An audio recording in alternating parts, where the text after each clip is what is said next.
అన్వేష్క ఆడిని ఇంక దేవుడే కాపాలాల, దేవుడే. ఎందుకంటే ఇక్కడ ఉన్నోళ్ళు ఎవడో ఆడకు పోలేడు, వాడు ఇక్కడ రాలేడు, మనం ఏమి చేయలేము. ఫోన్లలో మాట్లాడుకోవడం, మెసేజ్లు పెట్టడం, వాడిని బుద్ధి లేకుండా ఫాలో అవ్వడం తప్ప మనం చేసే ప్రజలు ఏమీ లేదు. వాడికి ఇంక మామూలుగా ఉంది. ఇంకా ఇప్పుడు అన్నిసార్లు మనమే గెలుస్తాం అనుకోకూడదు కదన్నా. దేవుడు అనేవాడు చూస్తాడు కాబట్టి కంపల్సరీ ఆయనకి జరుగుతుంది. వాడి లైకుల కోసం, వాడి వీళ్ళ కోసం, వాడి వ్యూస్ కోసం చెప్పాడు అనుకో, వాడు ఇంకా ఏ వ్యధిలో ఉన్నాడో, ఎంత కకృతి కాండంలో ఉన్నాడో ఇంకా చూసుకో. ఇంకా వాడికి ఒక ఫ్యామిలీ ఉంది, వాళ్ళకి మమ్మీ డాడీ ఫాదర్స్ సిస్టర్స్ అందరూ ఉన్నారు. వాడు ఇంకా ఆ యాంగిల్లో మాట్లాడంటే వాడికే తెలియాలి. ఆడదానంటే మగవాడంటే ఎన్నిసార్లు కాపలా కత్తారన్న?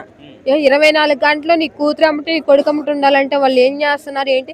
ఇప్పుడు నువ్వు ప్రధాని కాలేజ్కి వెళ్తున్నాం, నువ్వు కాలేజ్కి వెళ్తున్నా గ్యారెంటీ ఏమైనా ఉందా?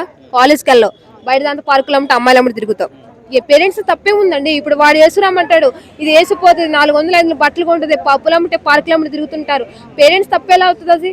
వాళ్ళ ఇండస్ట్రీ ఏమిటంటే నువ్వు లేకపోయినా పర్లేదు, నా ప్రీడ్ ఉంటే చాలని చెప్పి చాలా మంది డిసిషన్స్ తీసుకుని చాలా మంది ఉన్నారు. దయచేసి ఇలాంటి విషయాలలో పేరెంట్స్ మాత్రం లాగొద్దు, దయచేసి పేరెంట్స్ మాత్రం లాగొద్దు. ఒక విషయం చెప్పాలంటే ఆ ఉద్దేశంతో చూసేవాడు చెప్పడం చేసి చూపిస్తాడన్నా. ఒక విషయం చెప్పాలంటే ఇలా ఉండమ్మా అలా ఉండమ్మా అని సీక్రెట్ గా చేసేవాడు చాలా మంది ఉన్నారు ఇండస్ట్రీలో. ఆయన ఎవడో బయటపడ్డావు. ఆయన ఏంటంటే అందరిని చూసి ఎవరు ఎలా చెడిపోతున్నారు, ఎవరు ఎలా ఉన్నారని చెప్పి పలానా పేర్లను చెప్పుకున్న డైరెక్ట్ గా చెప్పి ఇండైరెక్ట్ గా చెప్పాడు, అమ్మా ఇలా ఉండండి, అమ్మా ఇలా ఉండండి అమ్మ అని. దాన్ని కూడా మీరు తప్పు అనుకుంటే మిమ్మల్ని ఎవడో బాగు చేయడు. దీన్ని బట్టి ఏమర్థమైందంటే ఆ హీరోయిన్ కానీ ఏదన్నా ఒక సిచ్యువేషన్ ఇలాంటి జరిగితే పక్కా శివాజీ గారు గుర్తుకొస్తారు. 100% చెప్తున్నా.